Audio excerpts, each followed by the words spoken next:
வணக்கம். திசைகளின் 10 மணி செய்திகள். விண்ணில் பாய்ந்தது ஓஸ்மா சேட் 1 விண்கலம். தேசிய விண்வெளி கொள்கையின் வெற்றியில் ஒரு மைல்கல். ஓஸ்மா பெர்ஹாட் நிறுவனம் தனது முதல் தொலை உணர்வு செயற்கைக்கோளான ஓஸ்மா சேட் 1 வெற்றிகரமாக விண்ணில் செலுத்தியது. இது தேசிய விண்வெளி கொள்கை 2030 ஒரு முக்கிய மைல்கல்லாகும். தற்காப்பு, தேசிய பாதுகாப்பு, உணவு பாதுகாப்பு, மேலாண்மை போன்ற துறைகளில் பூமியை கண்காணிப்பதை மேம்படுத்த இந்த செயற்கைக்கோள் உதவும்.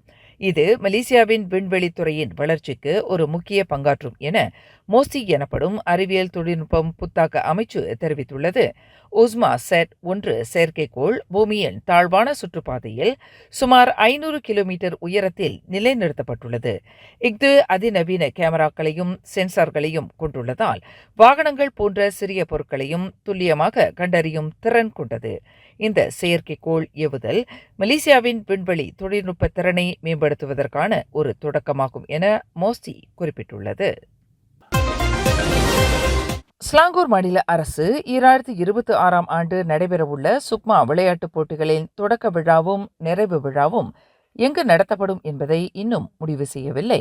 ஷா அலாம் ஸ்டேடியம் கட்டுமானத்தில் இருப்பதால் மடேகா ஸ்டேடியம், புக்கிட் ஜாலில் தேசிய ஸ்டேடியம் உள்ளிட்ட பல மாற்று இடங்கள் பரிசீலனையில் உள்ளன. ஸ்டேடியம் கட்டுமானம் 2027 வரை நிறைவடையாது என்பதால் தரத்தை உறுதி செய்வதற்காக அவசரப்படாமல் கவனமாக செயல்படுவதாக ஸ்லாங்கூர் மாநில முதலமைச்சர் டத்துஸ்ரீ அமீருடின் ஷாரி தெரிவித்துள்ளார்.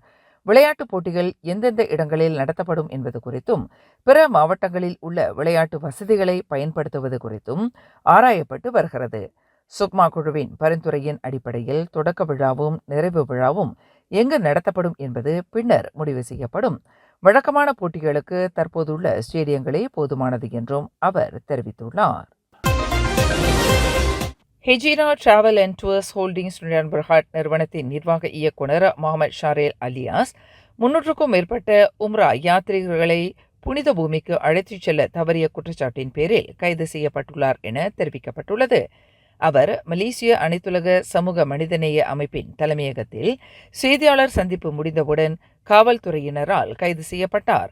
பாதிக்கப்பட்ட யாத்ரீகர்கள் அளித்த புகாரின் அடிப்படையில் இந்த நடவடிக்கை எடுக்கப்பட்டுள்ளது.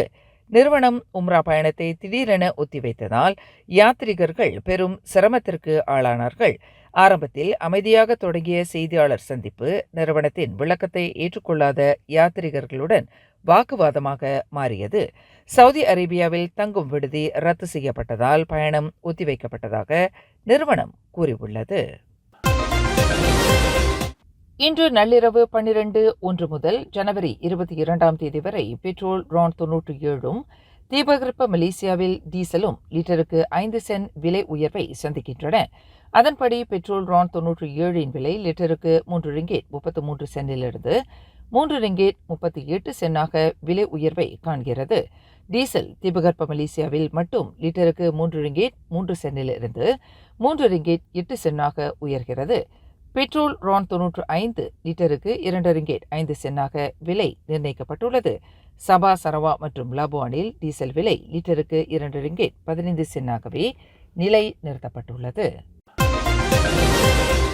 150 ரிங்கேட் பள்ளி உதவித்தொகை பணம் தங்கள் குழந்தைகளுக்கு போதுமானதாக இல்லை என்று பெற்றோர்கள் ஆசிரியர்களை திட்டுவதால் ஓர் ஆசிரியர் தனது வருத்தத்தை டிக்டாக் மூலம் வெளிப்படுத்தியுள்ளார்.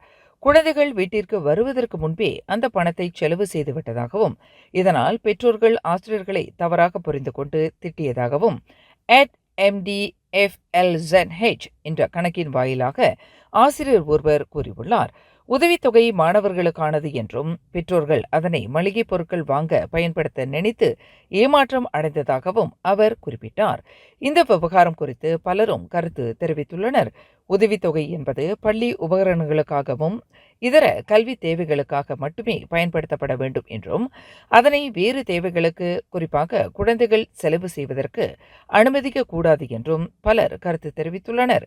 வசதி படைத்த பெற்றோர்கள் இது குறித்து கவலைப்படுவதில்லை என்றும் வசதி இல்லாத பெற்றோர்களுக்கு இது முக்கியமான உதவி என்றும் கருத்துக்கள் தெரிவிக்கப்பட்டுள்ளன. ECRL எனப்படும் கிழக்கு கடற்கரை ரயில் இணைப்பு திட்டத்தின் மாரான் முதல் கொத்தபாரு வரையிலான முக்கிய ரயில் பாதை அமைக்கும் பணிகள் திட்டமிட்டதை விட 2.5 மாதங்கள் முன்னதாகவே முடிவடைந்துள்ளது.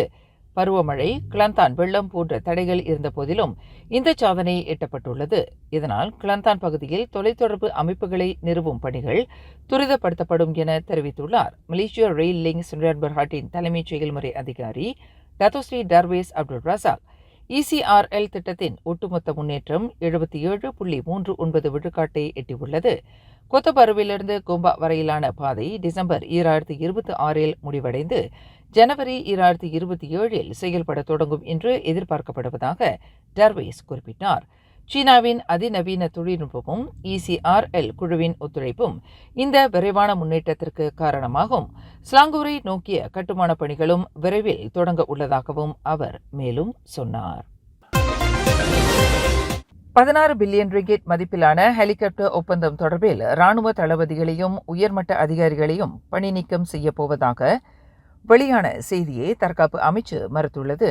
ஹெலிகாப்டர் ஒப்பந்தத்திற்கும் தளபதிகளின் பணி நீக்கத்திற்கும் எந்த தொடர்பும் இல்லை என்றும் அமைச்சு தெளிவுபடுத்தியுள்ளது. பொய்யான தகவல்களை பரப்பியவர்கள் மீது சட்ட நடவடிக்கை எடுக்கப்படும் என்றும் தெரிவிக்கப்பட்டுள்ளது.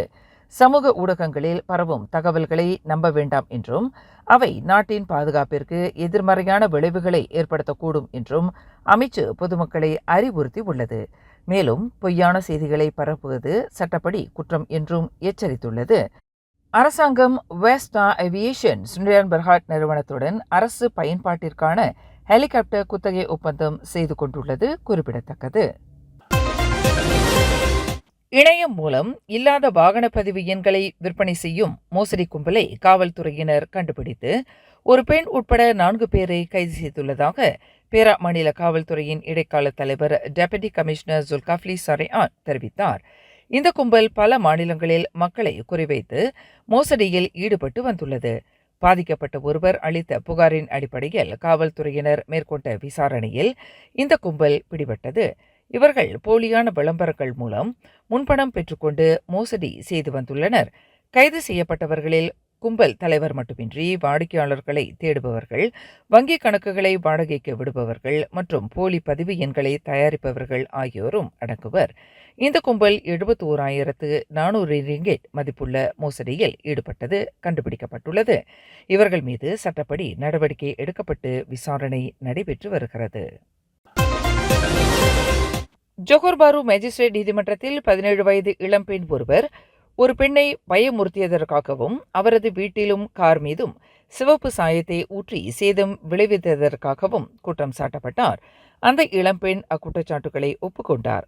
இந்த சம்பவம் ஸ்கூடாயில் உள்ள ஒரு வீட்டில் கடந்த டிசம்பர் 29 அன்று அதிகாலை 5:30 மணியளவில் நடந்தது. குற்றம் சாட்டப்பட்டவர் தனது அடையாளத்தை மறைத்துக் கொண்டு இந்த செயலில் ஈடுபட்டதாக கூறப்படுகிறது.